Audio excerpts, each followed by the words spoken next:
Assalamualaikum warahmatullahi wabarakatuh. Saya Widya Devesa Dewi, NIM 1923050. Di sini saya akan memaparkan terkait jurnal yang berjudul Menakar Peluang Masa Jabatan Presiden 3 Periode dalam Konfigurasi Politik Hukum, yang mana penulisnya yaitu Muhammad Ali Jabra, Alexander Rauf, dan Rudini Hashim Rago, yang terbit dalam jurnal Al-Adalah, Jurnal Hukum dan Politik Islam pada tanggal 1 Januari tahun 2022. Nah, di dalam pembahasan jurnal tersebut itu memaparkan terkait pemberlakuan masa jabatan presiden 3 periode yang berlaku di beberapa negara, yaitu yang seperti Republik Islam Iran, Republik Sosialis Vietnam, Republik Tanjung Verde, Republik Demokratik Kongo, dan Republik Kiribati. Nah, seperti yang kita ketahui bahwa dalam pasal 7 Undang-Undang Dasar 1945 memang jelas bahwa untuk jabatan seorang presiden hanya dapat berlangsung 2 periode berturut-turut, dengan setiap periodenya adalah selama 5 tahun menjabat. Namun perlu kita ketahui lagi bahwa Konstitusi Indonesia itu tidak menutup diri untuk dilakukan pembaharuan, sebab pengaturan dalam pasal 37 Undang-Undang Dasar 1945 itu memungkinkan dilakukannya amandemen jika usulan perubahan diajukan sekurang-kurangnya 1/3 dari jumlah anggota MPR. Kemudian MPR menggelar sidang untuk perubahan Undang-Undang Dasar 1945 apabila dihadiri sekurang-kurangnya 2/3 dari jumlah anggota MPR, dan untuk memutuskan perubahan pasal-pasal dalam Undang-Undang Dasar 1945, maka MPR harus dihadiri oleh sekurang-kurangnya 50% ditambah 1 suara dari jumlah anggota MPR. Kemudian selanjutnya, agenda amandemen terutama dirangkaikan adanya wacana memformulasikan jabatan presiden 3 periode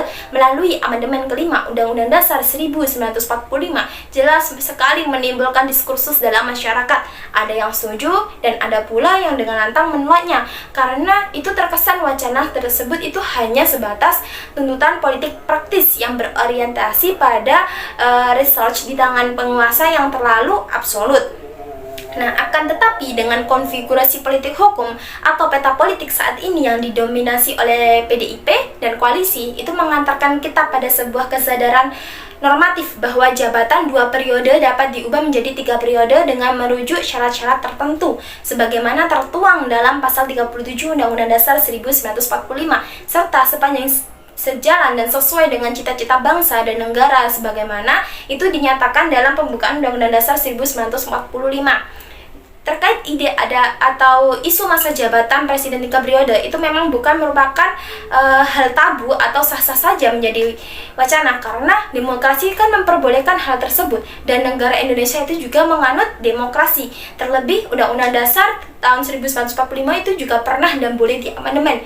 Jika masa jabatan presiden itu diubah atau ditambah menjadi 3 periode, maka esensi membatasi masa jabatan presiden itu jelas telah tereduksi. Nah, seolah-olah itu kita itu akan kembali kepada masa sebelum amandemen Undang-Undang Dasar tahun 1945, yang mana masa jabatan presiden boleh lebih dari 2 periode.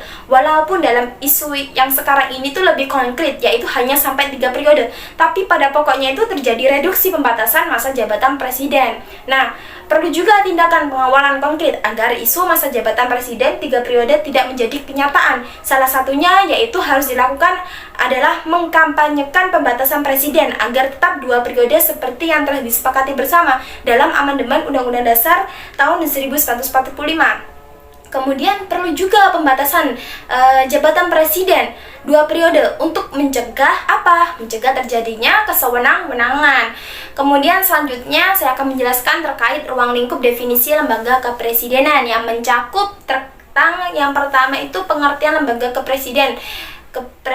Perlu kita ketahui bahwa lembaga kepresidenan itu kan kesatuan pasangan dari jabatan dari seorang presiden dan wakil presiden secara bersama, dan presiden dan wakil presiden itu kan dipilih secara langsung oleh rakyat dalam satu pasangan melalui sistem pemilu yang diselenggarakan oleh KPU setiap 5 tahun sekali. Kemudian yang kedua, ruang lingkup fungsi lembaga kepresidenan, yaitu presiden di sini sebagai pelaksana undang-undang, maka presiden menjalankan kekuasaan pemerintahan yang sudah diatur oleh undang-undang, serta presiden itu memiliki peranan untuk mengatur apa yang presiden kehendaki selagi itu tidak bertentangan dengan undang-undang yang berlaku. Kemudian selanjutnya yang ketiga itu ruang lingkup lembaga kepresidenan pada sistem pemerintahan, bahwa sistem pemerintahan tersebut adalah di mana mempunyai suatu aturan yang mengatur keadaan negaranya. Ketika negara sudah membuat konsep atau kerangka untuk membuat aturan negara. Nah, maka di situ akan terjadi sistem pemerintahan. Kemudian yang keempat itu ruang lingkup lembaga kepresidenan pada presiden dan lembaga kepresidenan. Nah, sistem pemerintahan ini dibedakan atas dua sistem, yaitu presidensial dan parlementer. Kemudian yang kelima, ruang lingkup lembaga kepresidenan terhadap kekuasaan presiden dan keistimewaan presiden, yang mana kekuasaan presiden itu dibagi menjadi tiga, yaitu kekuasaan eksekutif, kekuasaan legislatif, dan kekuasaan yudikatif. Kemudian yang keenam, ruang lingkup lembaga kepresidenan pada hubungan presiden dengan parlemen dan hubungan presiden dengan kabinet. Kemudian presiden dengan parlemen di Indonesia ada 3 lembaga, MPR, DPR, dan DPD. Kalau hubungan presiden dengan kabinet, yaitu hubungan tanggung jawab presiden sebagai kepala negara dan kepala pemerintahan. Kemudian yang ketujuh itu ruang lingkup hubungan antara presiden dengan birokrasi dan hubungan presiden dengan koalisi, yang mana hubungan presiden dan birokrasi itu dibantu dengan para menterinya bertanggung jawab menjalankan birokrasi sebaik mungkin untuk melayani administrasi rakyatnya.